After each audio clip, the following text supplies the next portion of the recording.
संसारी लोग क्या करते हैं, जो मनुष्य भगवान की लीलाओं के अतिरिक्त कुछ कहने की इच्छा करता है वह उस इच्छा से निमित्त ही अनेक नाम और रूपों के चक्कर में पड़ जाता है।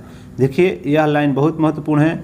जो मनुष्य भगवान की लीला के अतिरिक्त जो व्यक्ति अपने कर्म करते हुए भगवान का नाम लेते हैं उनके लिए सारा चीज़ जो है उनके लिए मिल सकता है। लेकिन अगर भगवान की लीला के अतिरिक्त कुछ कहने की इच्छा करता है, यानी अनेक प्रकार के गलत व्यभिचार, गलत बातें, वाणी से, नेत्र से, रस इंद्रिय से, जनेंद्रिय से, इस प्रकार का आप इच्छा से कार्य करते हैं तो आपका बहुत ही बदतर जीवन होने वाला है। अनेक रूप के चक्रों में पड़ जाता है। उसकी क्या दुर्गति होती है, उसकी भेदभाव बुद्धि भेदभाव, यानी किसी के प्रति भेद, किसी के प्रति गलत स्वभाव, किसी के प्रति निष्काम भाव नहीं करेंगे।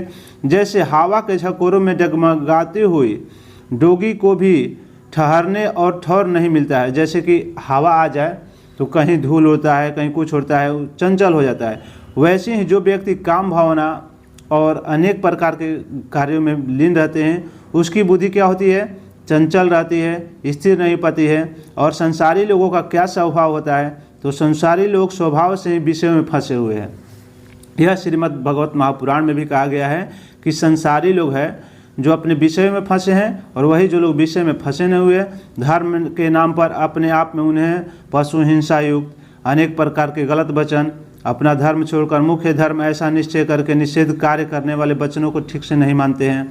फिर से वह जो आ जाने अपने गुणों के लिए द्वारा नचाए जाते हैं, अनेक भगवान के चरण कमलों का भजन सेवन करता है जो उसका क्या होता है, भजन परिपक्व हो जाता है। तो भजन परिपक्व हो जाने पर ही क्या, यदि इससे पूर्व ही उसका भजन छूट जाए तो क्या कहीं भी उसका कोई अमंगल हो सकता है?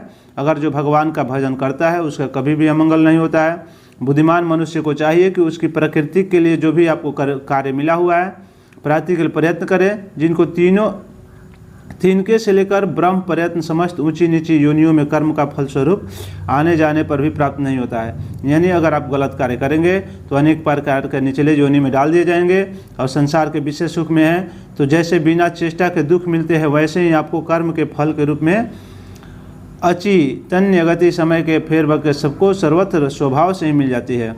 अगर आप गलत कार्य करते हैं तो जैसे बिना चेष्टा के अगर आपको दुख मिलते रहेंगे, चाहेंगे सुख मिलेगा दुख, और अनेक प्रकार के विषयों में फंसे रहेंगे।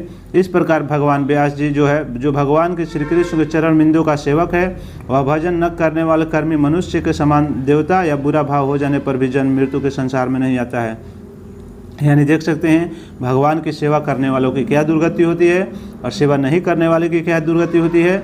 इसलिए आप भगवान का हमेशा नाम लेते रहिए, भगवान का गुण गाते रहिए, भगवान का लीला, नाम जप, यश, वेद, अध्ययन, शास्त्र स्वाध्याय जो भी है आपको करते रहना चाहिए।